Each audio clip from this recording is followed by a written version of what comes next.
All praises to Yahweh, Ba'ashem Yahushai, Ba'ashem Rakakwadash. Double honors to the apostles and the elders of Great Millstone, and Shalom to the elect to the nation of Israel.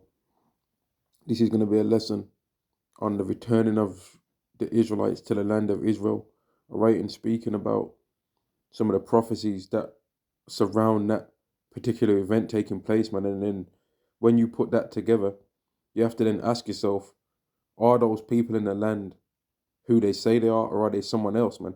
Because if they are who they say they are, well, then you'd have to ask yourself the question why these particular things have not happened, right? So I'm going to read Ezekiel 36. It says, Son of man, prophesy to Israel's mountains, give them this message. Oh, Mount, this is Ezekiel 36 in the NLT, by the way, because I like the way how this one sounds on a particular scripture. This is Ezekiel chapter 36 and verse 1. Son of man, prophesy to Israel's mountains, give them this message. O mountains of Israel, hear the word of Yahweh.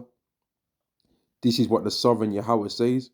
Your enemies have taunted you, saying, Aha, now the ancient heights belong to us. Therefore, son of man, give the mountains of Israel this message from the sovereign Yahweh.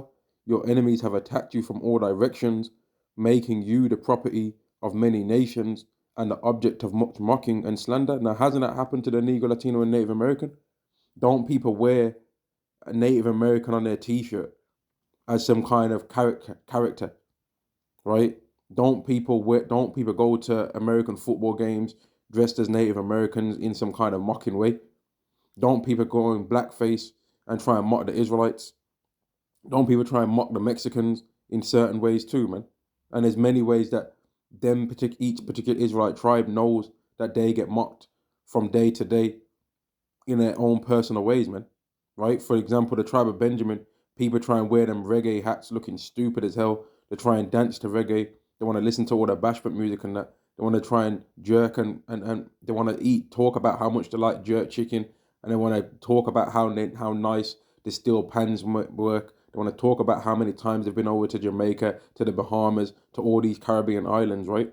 But then when they come back over to the country that they're from or that they live, and they see the same descendants of those people, they be treating them like garbage, man. Right? They've been mocking the tribe of Benjamin. They be trying to say bumbleclat and all that, saying it in some stupid way that they're not saying it properly, trying to mock us, right? They got their own ways of mocking every individual tribe, and if you're from a particular tribe, you'll know more specifically how they try and mock you, man. So the Native Americans will have to get out there and speak and bring it out to the forefront and how they get mocked, right? To even more specific degree, man, on how they get mocked by these Edomites, right? Verse 4. Therefore, O mountains of Israel, hear the word of the sovereign Yahweh. He speaks to the hills and mountains, ravines and valleys, and to the ruined wastes and long deserted cities that have been destroyed and mocked by the surrounding nations. And how has it been destroyed and mocked by the surrounding nations? Because they're living there now, right? The non-Israelites are living there now, right? And if you think that the Israelites are living there, well, then you have to ask yourself, why have these things that I'm about to read not happened? Verse 5, this is what the sovereign Yahweh says. My jealous anger burns against these nations, especially Edom. So it's personal between Yahweh and Esau, man. It's personal between Yahweh and the Idumean, which is the Greek way of saying Esau or saying Edomites or saying Edom. Right? It's personal between the Lord and them. Especially Edom, because they have shown utter contempt for me by gleefully taking my land for themselves as plunder, which is letting you know that they live over in the land right now. And if you don't believe that after I continue reading these things, well, then you're going to have to ask yourself, why have these things I'm about to read not taken place? Right? Verse 6. Therefore prophesy to the hills and mountains and ravines and valleys of Israel. This is what the sovereign Yahweh says. I am furious that you have suffered shame before the surrounding nations. Therefore, this is what the sovereign Yahweh says. I have taken a solemn oath that those nations will soon have their own shame to endure. And when you go to Deuteronomy 30 and 7, it says that after the curses are removed from us, they're going to fall upon the heathen, man. So they're going to experience exactly what it feels like right now for us, man. They're going to also experience exactly what it felt like for us when we was in the Atlantic slave trade. They're going to know exactly what it's like to be embarrassed, to be laughed at, to be in a poor state, and to be laughed at, man. They're going to know what it's like to have your woman being a demon towards you, right? Just like how right now Jake has to deal with LaQuisha, LaQuanda, Lynette, Chanel, Chantel, you know what I mean? LaQuanda and all these hood rats, right? And I have to deal with them getting on their damn nerves. They might have did a thing with the woman for one night and got her pregnant or whatever, and now they're paying for it for the rest of their life. Just that they have to deal with these women being demons towards them and their nation women. Esau is going to have to deal with Karen in the kingdom, man. He's going to have to deal with Karens in the kingdom. He's going to have to deal with that, man. All that when you watch this Karens in the Wild, this whole YouTube channel that's been made about the Idumean woman acting a damn fool. Esau's going to have to deal with Karens in the wild, right? While he's in captivity, man. He's going to be catching just hell off that alone. They're going to be telling him if he was a man, he would stand up and rise up to the Israelite man. Even though at that particular time we're going to be able to fly and all manner of other types of stuff, and we're going to be under the law, completely fortified in righteousness, and never be able to fall again. But his Edomite woman is still going to be running him down in the dirt, telling him he's not a real man, telling him to grow up hair, calling him a numbnuts, right? Making him get a receding hairline way before his time. He's going to be catching hell. He's going to be taking a big L in the kingdom, man. He's going to have to deal with Karens in the wild, man. All the women you'll be seeing on Karens in the Wild channel. You know, all them crazy women that be wanting to always speak to the manager. They want the corporate number. You know, they want your name badge number. They want your tag number and all this. They be coming up to people on the videos with their phone about 2 inches from the face, recording. And what was that you said? What was that? All that Esau's gonna have to be dealing with them women in the kingdom, man. He's gonna be catching hell. And all the other nations are going to have to deal with their own versions of that too, man, because their women ain't going to be looking at them as though they're anything really special when they can see the things that the Israelite man's going to be able to do. The Israelite man's going to continually be a comparison with them. Just like how right now, our women look at us sideways, right? No matter what woman you have of any nation, she'll look at you sideways and compare you with what Esau is doing, right? If Esau be having a billionaire, be being a billionaire, and that, so your woman's looking at you, well, you're not a billionaire, and then you might say you're under the curses, but she ain't trying to hear that. A woman ain't trying to hear that you're under the curses. She don't even want to accept that she's under the curses. Even the Jake woman don't want to accept that she's under the curses, and that's the reason why she's bold-headed, man. A lot of the time, they don't want to accept that. But in the time to come, these other nations are going to have to deal with that too, man. Verse 8. But the mountains of Israel will produce heavy crops of fruit for my people. They will be coming home again soon. Right? Let me read that again. But the mountains of Israel will produce heavy crops of fruit for my people. They will be coming home again soon. See, I care about you, and I will pay attention to you. Your ground will be plowed and your crops planted. Now, when you look up the agriculture in the land of Israel right now, and you see if it's a good agriculture or not, you come to find that it's not a good agriculture. You come to find that fruits and things like that do not grow there properly. Why is that? If they've returned back to the land, why? If the Israelites are really in the land and everyone's who they say they are, then why is it that this place is not like what we're reading about here? Why is this not taking place? Verse 10, I will greatly increase the population of Israel, and the ruined cities will be rebuilt and filled with people. Now, according to what I be hearing, right, according to what I'm hearing, according to what the word around the world is, the other people that are saying that they're the chosen don't even say that there's more than 30 million of them.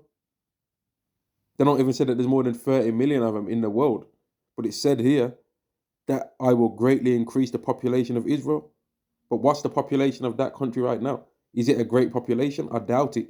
And is it even a great population of them around the world? The people that are claiming to be? Well, no, it's not.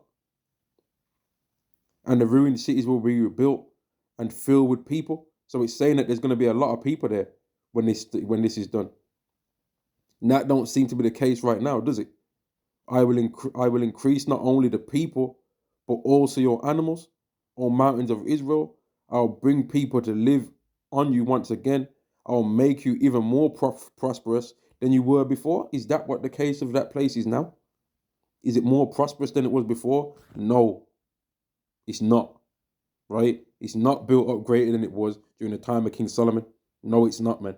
Because during the time of King Solomon, there wasn't no nations having war with the Israelites. So you have to ask yourself, either the Bible ain't real, which I don't believe that, and if you're a person that says you're about the Bible, you shouldn't believe that neither. So then you'd have to come to the other conclusion. This prophecy has not been fulfilled yet.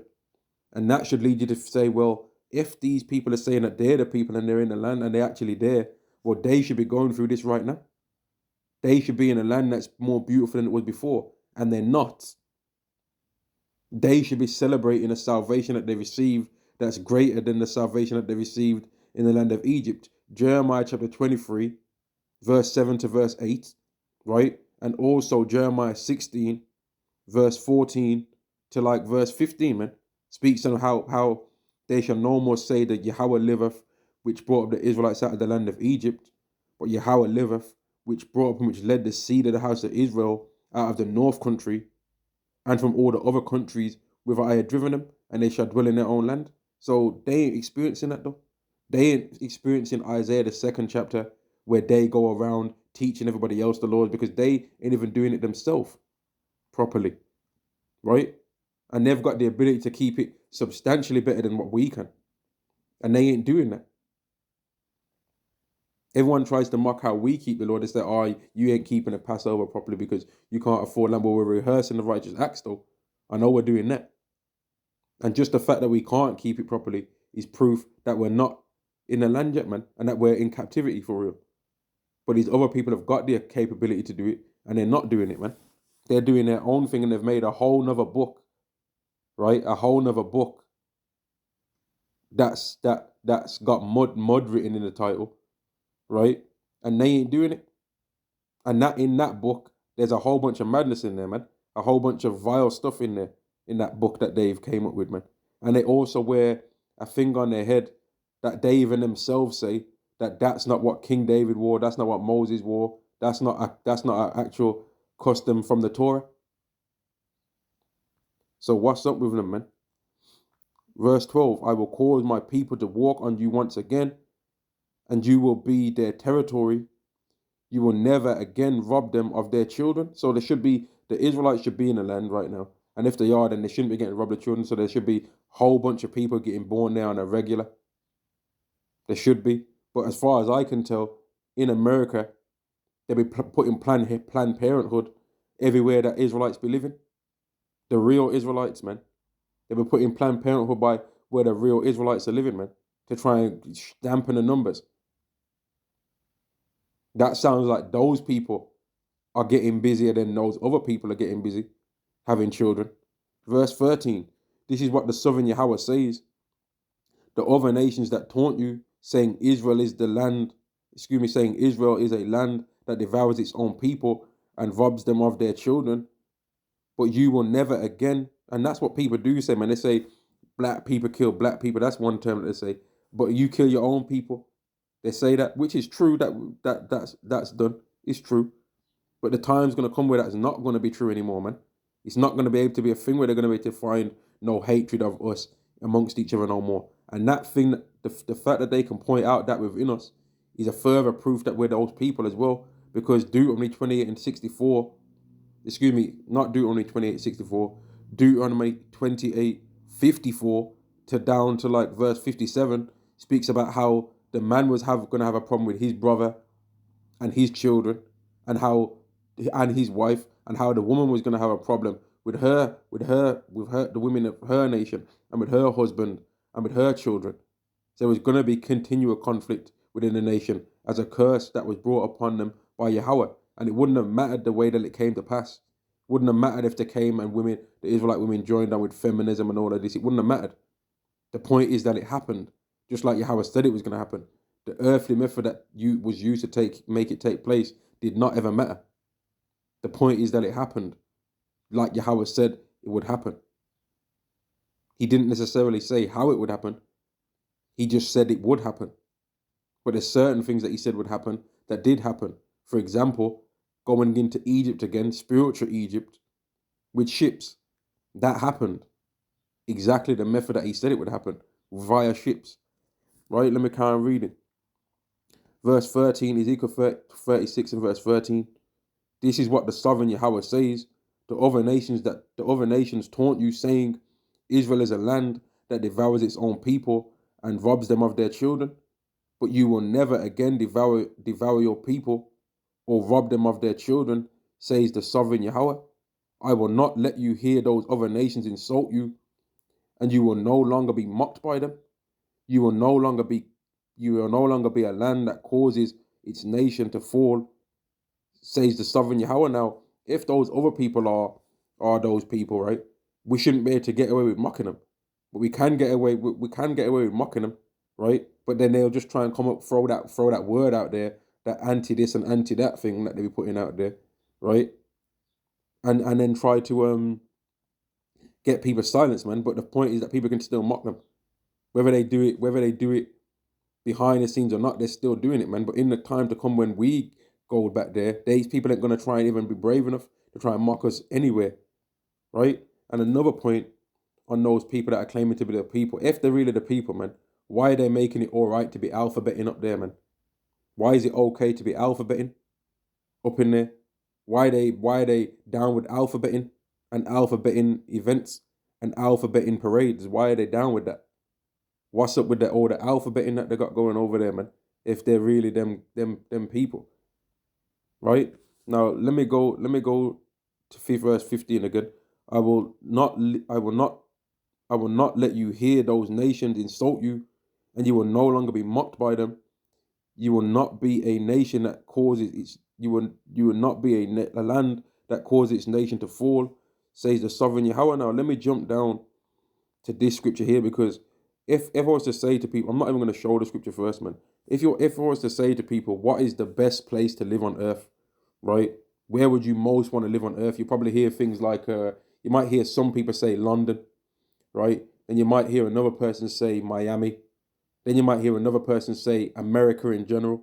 Then you might hear another person say Dubai, right? But I looked on the internet previously before doing this lesson a couple of hours ago, and I think I saw that the best place that people ranked the best place to live is somewhere like Austria, right? So taking that into account, let's read this. This is Ezekiel chapter 36 and verse 35. When I bring you back, people will say, this former wasteland is now like the Garden of Eden, right? So when the Israelites return back to the land is supposed to be so beautiful that it's getting compared to the Garden of Eden. Now, who wouldn't want to live in the Garden of Eden? The land of Israel is supposed to be so beautiful that people want to live there and that people want to copy the way that you're living. But nobody ain't trying to copy the way how these people are trying to live right now, man. In fact, people be trying to copy how the Israelites are doing things. They be trying to dunk from the free throw line. When they're trying to chat up a woman, they're trying to talk like how we talk. When they hear our music, they're trying to rap like how we rap. They're trying to sing like how we sing. They're trying to dance like how we dance. They're trying to walk like how we walk. When you go to the gym, they're trying to lift what you lift. They're trying to box like how you box. They're even trying to copy the defected things that we do, man. They're even trying to copy the negative aspects that we do. That's how much we're influential, especially the tribe of Judah, which I'm not a part of, by the way. But the tribe of Judah, people be copying them, man. That's why if a tribe of Judah gets defeated in a fight or any kind of event, or they get made to look in any kind of way, right? People be happy, man. When Deontay Wilder lost to Tyson Fury, people was gleeful as hell, man. Not knowing that potentially Tyson Fury could also be part of the tribe of Judah, from the tribe of Judah anyway. But I believe he's definitely an Israelite. But he potentially could be from the tribe of Judah himself anyway, right? Because an Edomite wouldn't be able to do that to an Israelite. A heathen wouldn't be able to do that to an Israelite, man. But anyway, let me carry on reading. Ezekiel chapter 36 and verse 35. I will bring you, and when I And when I bring you back, people will say this former wasteland is now like the Garden of Eden. The abandoned and ruined cities now have strong walls and are filled with people. Then the surrounding nations that survive will know that I, Yahweh, have rebuilt the ruins and replanted the wasteland, for I, Yahweh, have spoken, and I will do what I say. Man, let me read that again. For I, Yahweh, have spoken, and I will do what I say. Right? So occasionally, man, the NLT versions be hitting, man. And that's why it's amazing that these Christians, even though they've got the NLT versions, NIV and all of this, how they don't understand what the truth of the Bible is saying, man. When some of the NLT versions and the ESV and all of these versions, man, they go in even more plain speech to hear these things so that people shouldn't be able to doubt it, man. Right? The surrounding nations are going to know that Yahweh did this, but they ain't going to be a part of it. Verse 37, this is what the sovereign Yahweh says: I am ready to hear Israel's prayers and to increase their numbers like a flock. They will be as numerous as the sacred flocks that fill Jerusalem's streets at the time of her festivals. So there's supposed to be a whole bunch of Israelites out here, man. If you're saying you're them people, there's supposed to be in numerous amounts, man. Now, I can go on the internet right now and I can go and find so-called black men that have got 14 children right now, and they're just doing any job out here, man. Right? But then you can go among the rich elite, and you'll find that they got one child and they might be worth a couple billion, man. If you give a Jake man $1 billion, right? If you give the average Jake man $1 billion, I'm telling you right now, he's gonna have at least, if he was just left unchecked, he'd have at least 100 children after 10 years, man. And that's straight facts. He'd have at least 100 children. If people just leave him alone, they don't be getting up in his business, don't be trying to call him no bigamist, they don't be trying to say he's cheating and nothing like that. When he's getting the women fair and square, there ain't no cheating going on with it, right? He'd have about 100 children, man. When you just look at some of these athletes and that, they have a lot of children. Or they have more than what the people that own their clubs or teams have anyway. Let's carry on reading. Verse 38, they will be as numerous as the sacred flocks that fill Jerusalem's streets at the time of their festivals. The ruined cities will be crowned, the ruined cities will be crowned with people once more, and everyone will know that I am Yahweh. So if you believe in the Bible and you're down with prophecy, right, then you have to ask yourself, why is the land of Israel not as the Garden of Eden right now? Why is it not numerous and got a high population? Why is that not happening, man? Why is it got bad agriculture when the Bible says that it would be built up greater than what it was before? And when you look at the times of before, you will see that King Solomon was one of those times before. And people ain't living like how they was living back when King Solomon was there. No chance.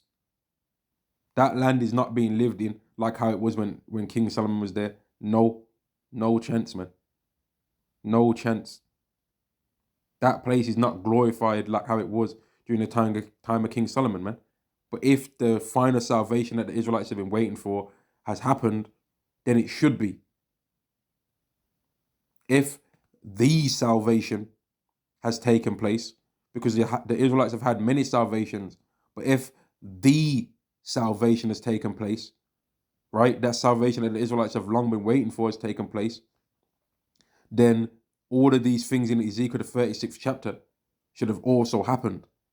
And we know that has not taken place, and we know that it has not happened. And you have to ask yourself why it has not happened if people are saying that the prophecies of the Israelites going back to the land have been fulfilled. Now I'm going to end the lesson there. All praises to Yahweh, Ba'ashem Yahweh Shai, Ba'ashem Rakar Kwadash. Double honors to the apostles and the elders of Great Millstone, and Shalom to the elect of the nation of Israel. Shalom.